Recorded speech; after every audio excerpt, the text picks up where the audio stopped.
Kupu-kupu atau metamorfosis kupu-kupu dikenal dengan proses dan tahapannya yang cukup banyak dan panjang, bahkan disebut sempurna.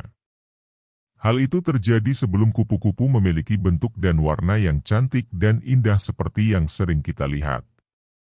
Karena sayapnya dipenuhi dengan sisik dan corak, kupu-kupu ini masuk ke dalam kategori serangga dalam ordo Lepidoptera.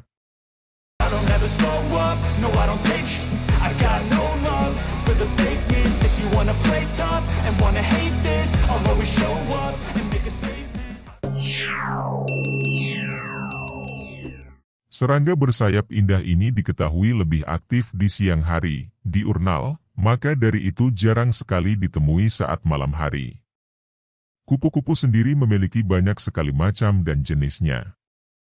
Metamorfosis keterlibatan perubahan penampilan fisik dan atau struktur setelah kelahiran atau penetasan pada hewan sehingga terjadi proses perubahan bentuk disebut sebagai metamorfosis. Karena adanya diferensial dan sel yang mengalami pertumbuhan secara radikal, hal tersebut dapat terjadi. Namun tidak hanya pada serangga, metamorfosis juga terjadi pada amfibi, tunicata, mollusca, echinodermata dan crustacea. Ada 4 tahap yang dilalui oleh hewan dengan metamorfosis sempurna, di antaranya adalah telur, larva, pupa, nimfa, dan imago.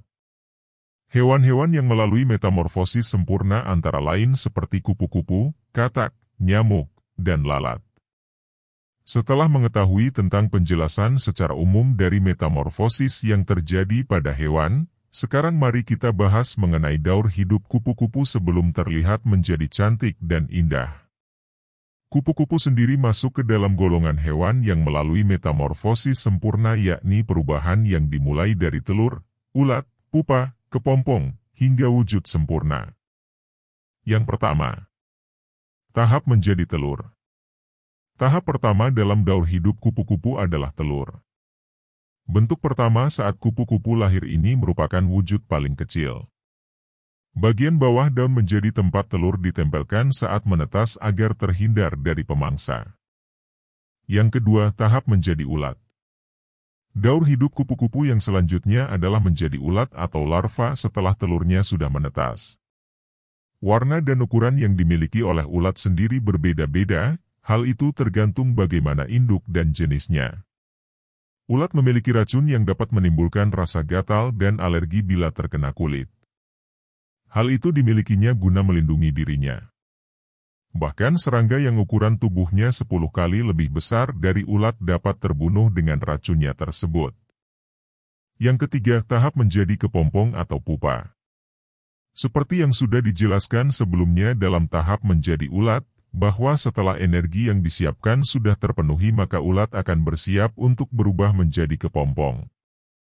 Ulat dewasa akan berubah menjadi tempurung yang terbuat dari benang alami pada tahap daur hidup kupu-kupu yang ketiga ini. Benang-benang alami tersebut terbuat mengandung sutra dan dari daun-daun yang diolah dari tubuh ulat. Tahap menjadi kepompong ini akan berlangsung selama 10-12 hari. Yang keempat, tahap menjadi kupu-kupu. Daur hidup kupu-kupu yang terakhir dan setelah fase panjang yang sudah dilewati adalah menjadi kupu-kupu. Pada tahap ini hormon akan dikeluarkan oleh kupu-kupu untuk melembutkan kepompong agar mudah untuk keluar. Fase pengeringan dan perkembangan juga akan dilewati kupu-kupu pada tahap ini dan akan berlangsung selama beberapa jam saja.